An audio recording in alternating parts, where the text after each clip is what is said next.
For Okay, good to go. great. Good morning, everyone. Welcome to this special meeting of the Audit Finance Committee for Peninsula Clean Energy for Monday, December 11th, 2023. It is 8:37, convening this meeting order. Could we please have, roll call. Susan present. Bring Each Palato. Present. Present. Denver.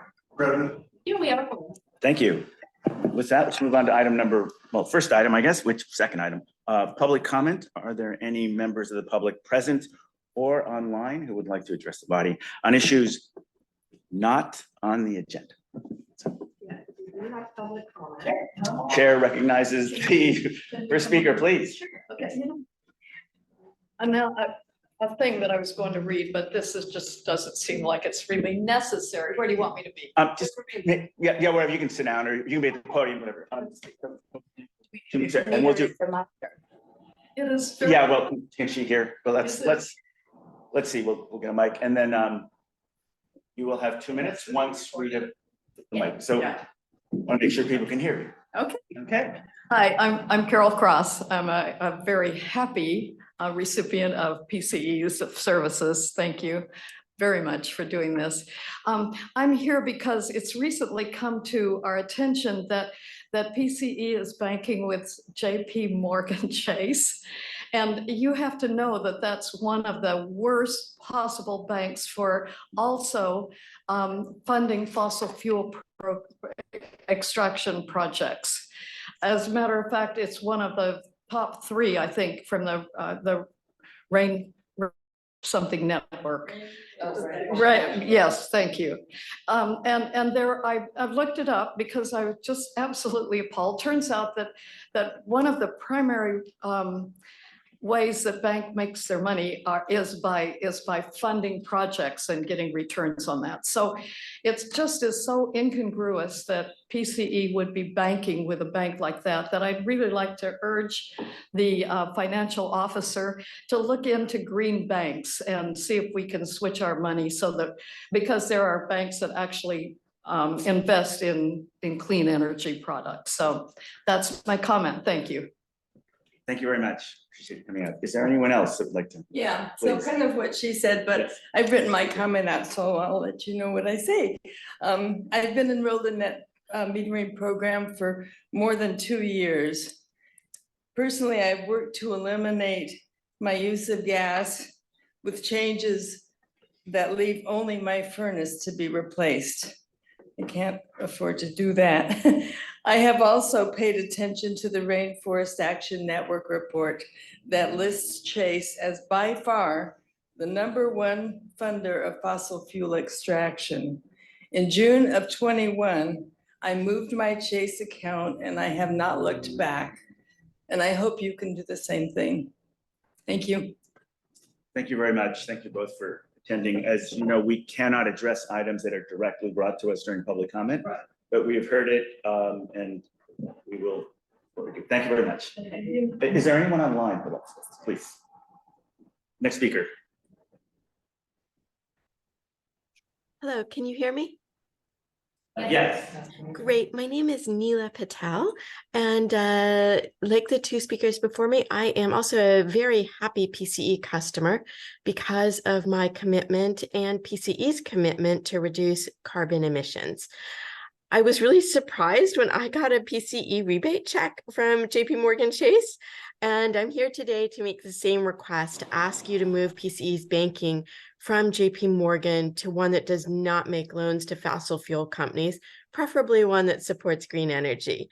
And just as a note, since the 2016 Paris Climate Agreement, JP Morgan has invested more than $434 billion in fossil fuel projects, and among the top 60 banks, it ranks #1 for the highest level of investment, just to give you a sense of scale.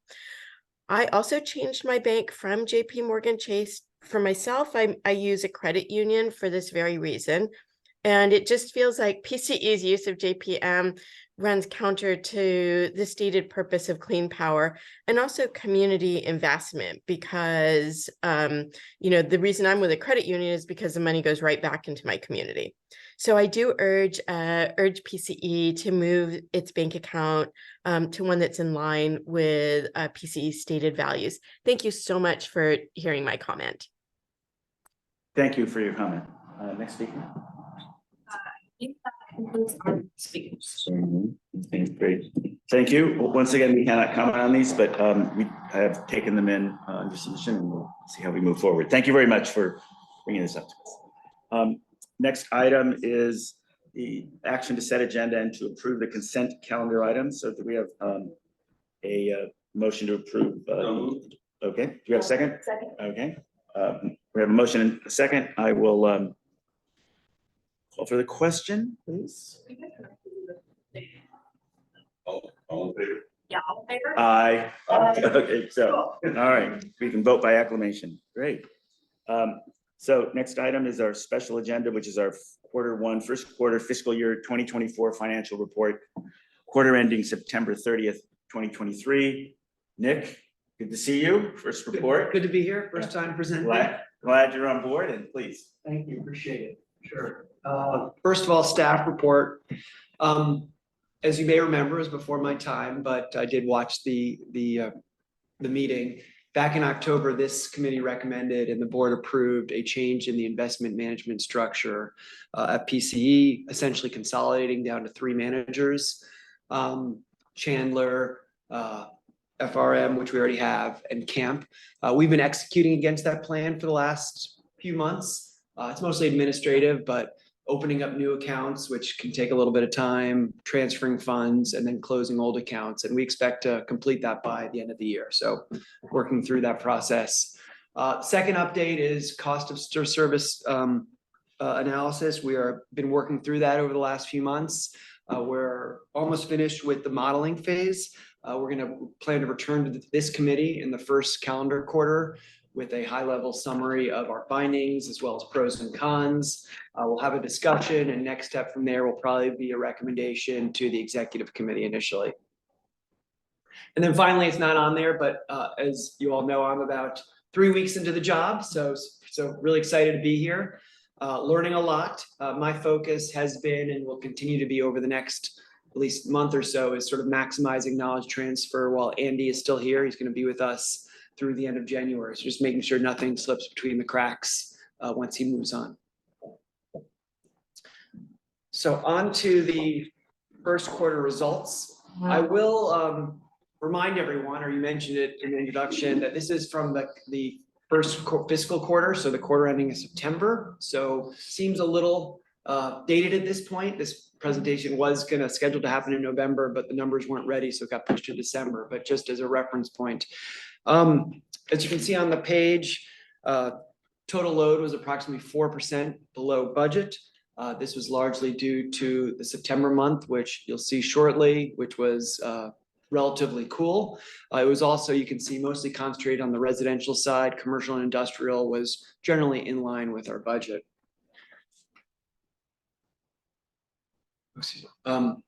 That lower load translated also into lower revenue in the first quarter to budget. As you can see here, down by about 2%, $3 million. Of note, revenue was up almost $20 million over the first quarter of last year, largely due to higher customer rates.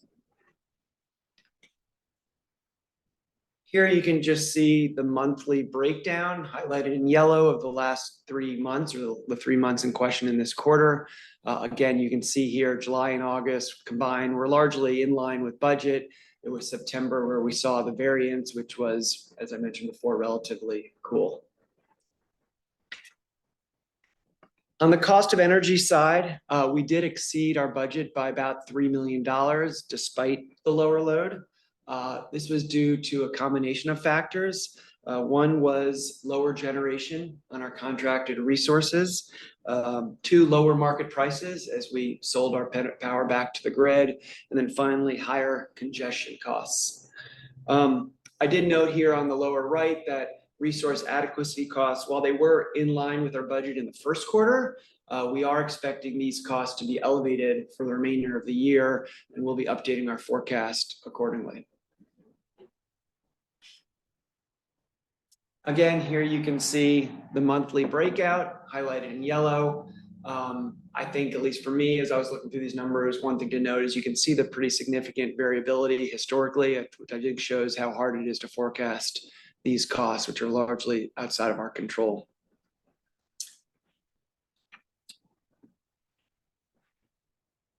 Importantly, we did see a $33 million increase in our change in net position there. You can see the red circle on the left. While this was $2 million below our budget, it was almost $12 million above last year.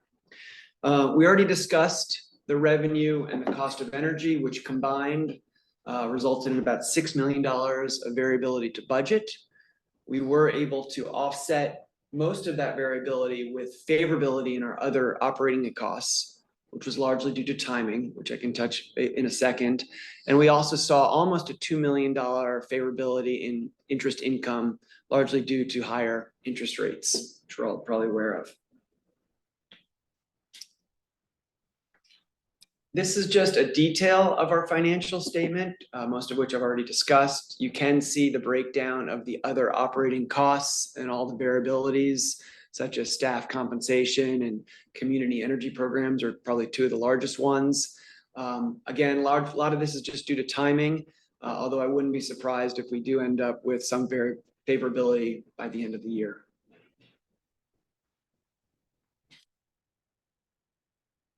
The result of all this is that we ended the quarter with almost $300 million of cash, which represents 263 days of cash on hand, which was in excess of our policy of 180 days. As you are all aware, the Surplus Fund Committee is recommending distribution of $68 million across various customer programs, 12 million of which was already approved for customer rebates to FARA customers, and that will go out over the next 30 days or so. Despite the $68 million of customer programs, as well as updates we will be making to our forecast, like the resource adequacy that I mentioned, we do expect to end the year within policy, so in strong financial shape. And then just finally, this is a detail of where our cash is held. As I mentioned on my first page, we are updating our investment structure, so this will look different as of 12/31 in the second quarter, where we'll be consolidating most of our cash amongst on the top part, US Bank, which will be PFM, Camp, and Chandler. And that concludes my first ever summary. Any questions? Members? Yes. Again, thank you and welcome. Thank you. I was wondering, it's always interesting when a fresh set of eyes come onto into an organization, especially when it comes to money. Is anything that in your experience where you're kind of like, oh, that's interesting? Anything you could share with us of something like that, whether favorable or unfavorable? It's a great question. I'm again being 3 weeks in, so I probably haven't looked under every rug, so to speak. I would say on the positive side, I've been very impressed with the structures, the controls, the processes we have here. Clearly, Andy is an expert in his field and has done a great job and is really setting me up for success. So there was no, at least I haven't found any landmines, I guess you could say, in the first 3 weeks. I guess the one thing I've been a little surprised with that I want to look at is it does seem that some, at least from my experience at other companies, which granted were larger companies, some of the controls we have seem really restrictive in my mind as far as delegation and approval authority and things like that. So that's one thing I plan to look at. It's not a bad thing. It just, as companies grow, it's harder to keep some of that sort of controls. Okay. Thank you.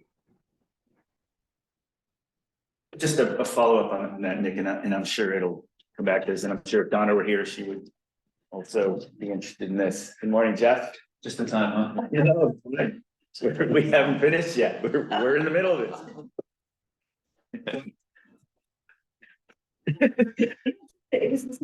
this. She gave you an hour. So I'm, interested to hear your insights and your perspectives, and certainly, if we do look at obviously delegation and controls issues, we will, I guess, we should indeed discuss those at this committee, which I'm sure we will, and then ultimately bring them back to the board. We obviously do benefit from a new set of eyes, but I mean, there are some historical reasons some of these things are there, and so we will review them with you and hope that we can indeed create some efficiencies. I appreciate that. Yeah, no, yes, I understand. Okay. Leslie, any? Be there for you beyond January if you ever Yes, to pick up the phone. I will try that not to kind of take him guy. up on that. Yes, I'm sure he is a long-term resource for us. Today, right? Yeah. Hi, Andy, good morning. We're saying thank you. Good morning, Andy. Put that coffee down. Put the baby down. As a reminder, we do have Andy under contract, formally through the end of January, and of course, the option to retain him on a specialized basis as needed, if they would like it. I'm sorry. I was looking for today's presentation, which I guess I've not been able to find, but I don't think it's been posted yet. no, I think she just posted it for some reason. I just haven't been able to. You want a paper Yeah. copy? No, that's fine. I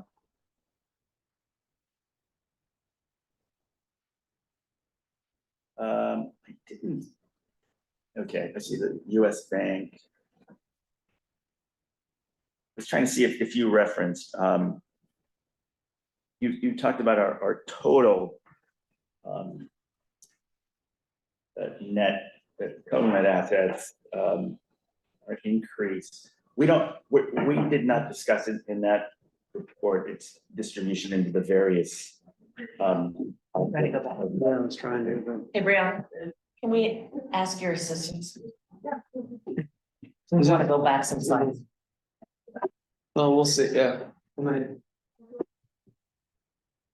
Oh, there we go, okay, thank you. Which slide? Let's see, I was looking for it when it was going through. Do we show it all in this report or in this PowerPoint?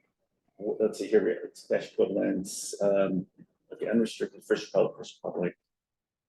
Where the funds are parked at this point. So this is a historical view. I may be coming to revisit a lot of these slides. I didn't want to do it on the first meeting. Sure. Because some of these, again, in my comment of detail, you probably don't need to know that there's $2,572 in other accounts. Yeah. Some of for a board level. The way this is structured is the top section, US Bank is the custodian of PFM and First Republic. So it doesn't break it out. They hold all of the investments, even though they're managed by different investors. So that's a good comment. And we sort of broke it out on the right there, $64 million at PFM. I see. Oh, there it is. Okay. Yeah. At FRB, but I may tweak this page to make it maybe more valuable for you guys. Mhm. Going forward, we will have Chandler, First Republic Bank will be replaced by Chandler, and then we will have the Camp funds, which will be largely funded from down below the Fidelity and Schwab money market funds.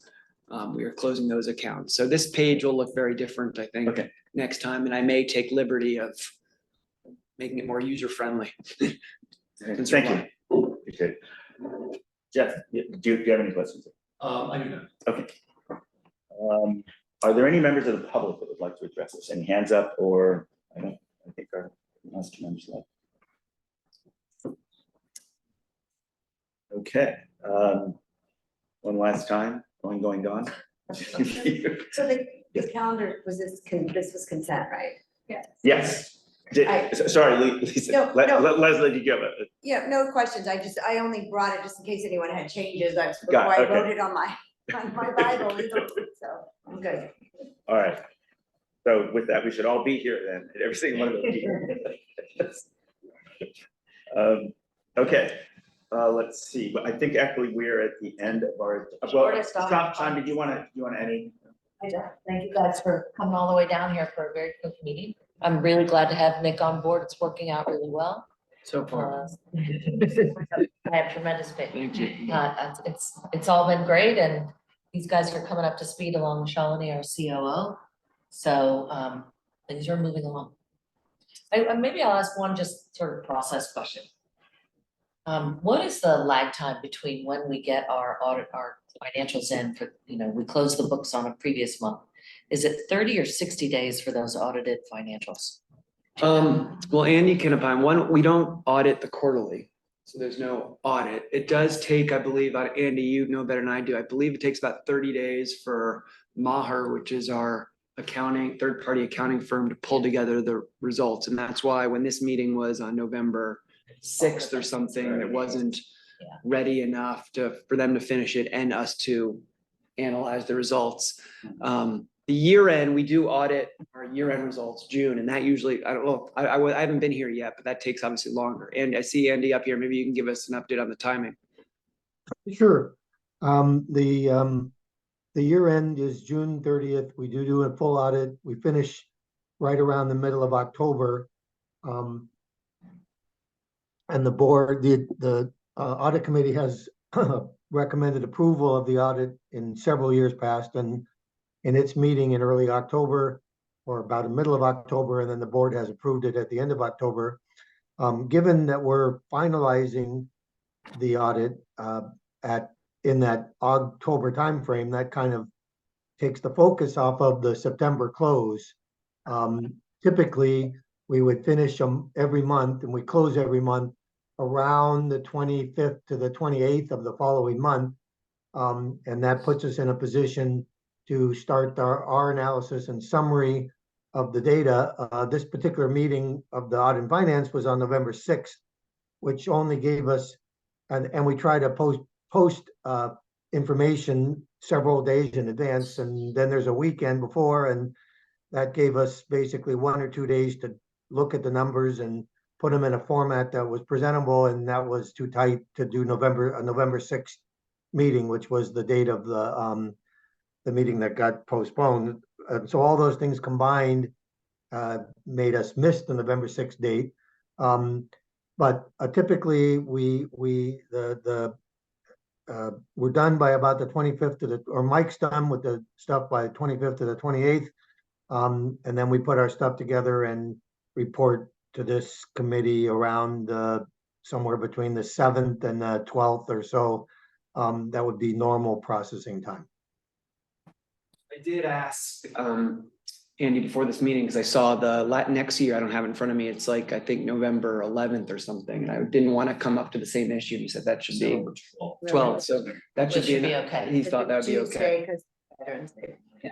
So. Okay. Thanks, Andy. Okay. With that, then I think I'm gonna call for adjournment, and our next meeting is, please, Leslie. February 12th. February 12th. Okay, February 12th, 2024. All right, meeting adjourned.